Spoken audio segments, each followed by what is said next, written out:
Il est 7h30, l'heure du petit déjeuner, et à l'école, les enfants sont à l'image du quartier, mélangés. En Suède, les symboles religieux sont permis, ça fait partie de la liberté d'expression. Par la voix de leur directrice, nous apprenons aux enfants que les signes religieux sont interdits dans les écoles françaises et nous les laissons réagir. La France est-elle une démocratie? Si oui, pourquoi l'interdire?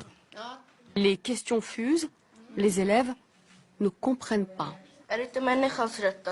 Ça fait partie des droits de l'homme de s'habiller comme on veut. On doit pouvoir porter ce que l'on veut, quelle que soit sa religion, sans être rejeté ou humilié. Tout le monde peut exprimer sa religion? Bien sûr. Et c'est normal pour vous? Oui, nous n'y pensons pas. Je ne comprends pas la question. Pourquoi ne pourrait-elle pas porter le voile? J'ai entendu ce qui se passait en France. On a vu ça chez nous à la télévision et j'étais abasourdi.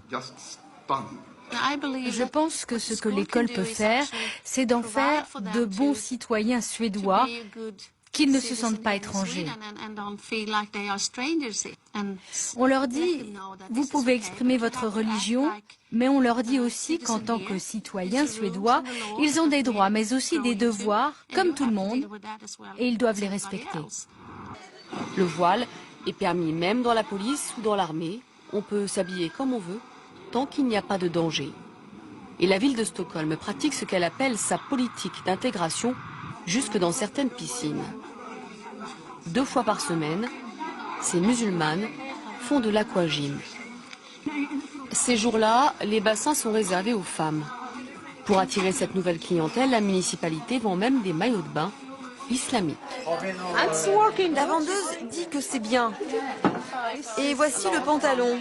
Pas mal. En France, c'est interdit. Ah bon? Mon Dieu. Il faut qu'on aille en France, il faut faire quelque chose. Partout où elles ont vécu, Fatiha et Amal se sont battues pour le droit des femmes. Pour la piscine, ce ne fut pas facile, même en Suède, mais elles ont obtenu gain de cause. Fatiha et Amal ne portent le voile que depuis quelques années, mais comme tous les autres citoyens de ce pays, elles se sentent suédoises.